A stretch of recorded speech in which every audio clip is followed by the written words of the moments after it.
എന്നാലും അവർ ഇത്ര പെട്ടെന്ന് നിന്നെ വിളിക്കുമെന്ന് ഞാൻ കരുതിയില്ല. ഒന്നുകൂടി ആലോചിച്ചിട്ടൊക്കെ പോരെ? ധൃതി പിടിച്ച് കല്യാണ പരിപാടിയൊക്കെ വേണോ? എനിക്കിത് അറിയോ, അതിനുള്ള പുരോഗമനമൊക്കെ എനിക്കായിട്ടുള്ളൂ. ഇനി വച്ചുകൊണ്ടിരിക്കാൻ പറ്റില്ല.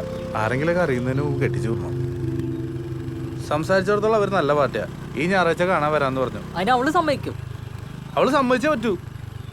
നീ നൈസായിട്ട് വേണം ഇത് ഡീൽ ചെയ്യാൻ, അലമ്പാക്കരുത്. അവസ്ഥ ഇതായി പോയില്ലേ. എന്നാ ശരി, നീ വിളിക്ക്. ദൈവത്തിനാണോ? ആ വിളിച്ചിട്ട് കാര്യമൊന്നുമില്ല, പോട്ടെ.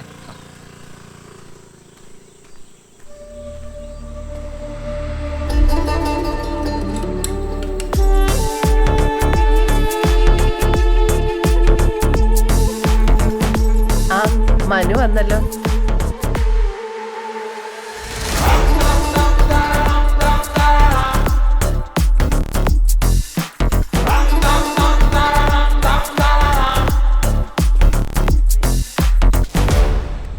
ഹലോ, അൻവർ ഷെരീഫ്, മീരയുടെ ക്ലാസ്മേറ്റാണ്. ഈ വഴി പോയപ്പോൾ ചുമ്മാ ഒന്ന് കയറിയതാ. പിന്നെ ഉഷാമയും മാളുവിനെയൊക്കെ ഒന്ന് പരിചയപ്പെടാമെന്നും കരുതി. മനുപ്രോ PWDയിലല്ലേ? ആ, സംസാരിച്ച് നേരം പോയതറിഞ്ഞില്ല. മീരയാണെങ്കിൽ പിന്നെ നമ്മൾ വന്നാലും ട്യൂഷൻ തിരക്കാണല്ലോ.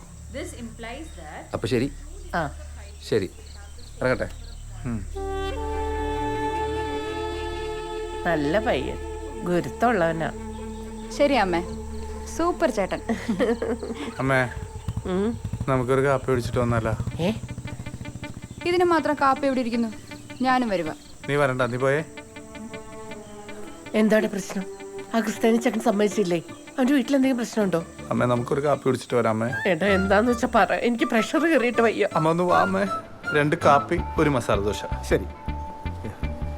വട വേണ്ട.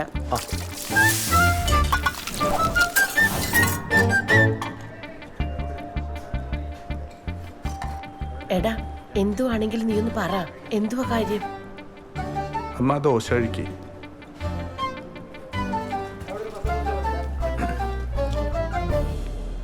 അമ്മേ, ചിലര് ഈ മസാല ദോശയുടെ കൂടെ സാമ്പാർ കഴിക്കില്ല. ഞാൻ കഴിക്കല്ലോ. അതല്ല അമ്മേ, നമ്മുടെ മീരയില്ലേ, നമ്മുടെ മീരയ്ക്ക് ദോശയുടെ കൂടെ വെള്ളച്ചട്നിയും തക്കാളി ചട്നിയും സാമ്പാറും വേണം. മനസ്സിലായില്ല. ഇപ്പൊ നമ്മുടെ വീട്ടിലൊന്ന് അൻവറില്ലേ, നമ്മുടെ മീര അവനായിട്ട് പ്രേമത്തിലാണ്. എന്തുവാ? അപ്പൊ ആ ക്രിസ്ത്യാനി ചിക്കനോ? എന്റെ ഊഹം ശരിയാണെങ്കിൽ അവൾ അവനുമായിട്ട് പ്രേമത്തിലാണമ്മേ.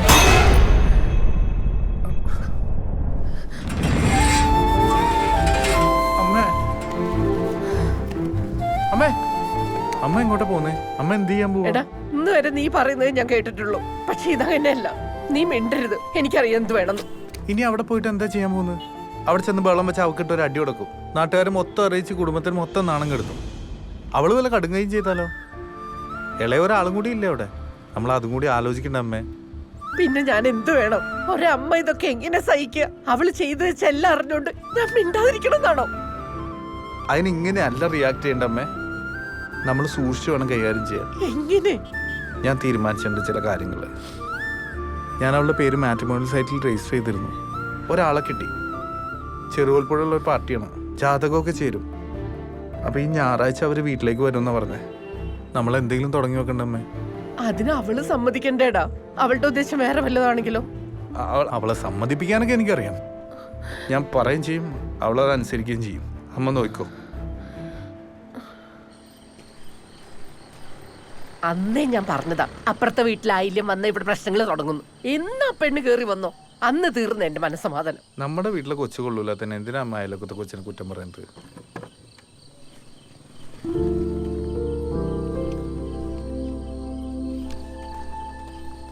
ഈയിടെ നമ്മളൊന്നും കൂട്ടാതെ പുറത്തു പോക്കി ഇച്ചിരി കൂടുതലാണ്. എന്താ അമ്മയും മോനും തമ്മിലൊരു ചുറ്റിക്കളി? നിനക്ക് ഈ സൺഡേ എന്താ പ്രോഗ്രാം? സൺഡേ എന്താ, രാവിലെ ഒരു ഫ്രണ്ടിനെ കാണാൻ പോകണം.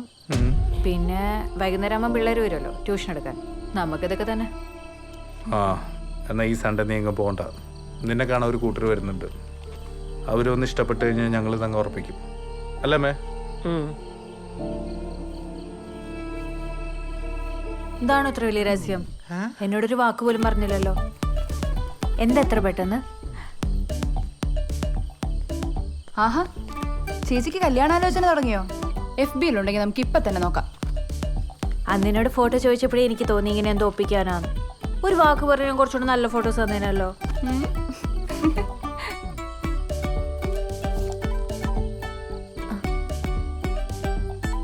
അമ്മയ്ക്ക് ആശുപത്രിയിൽ വെച്ച് കുഞ്ഞു മാറിപ്പോവുകയെല്ലാം ചെയ്തായിരുന്നോ?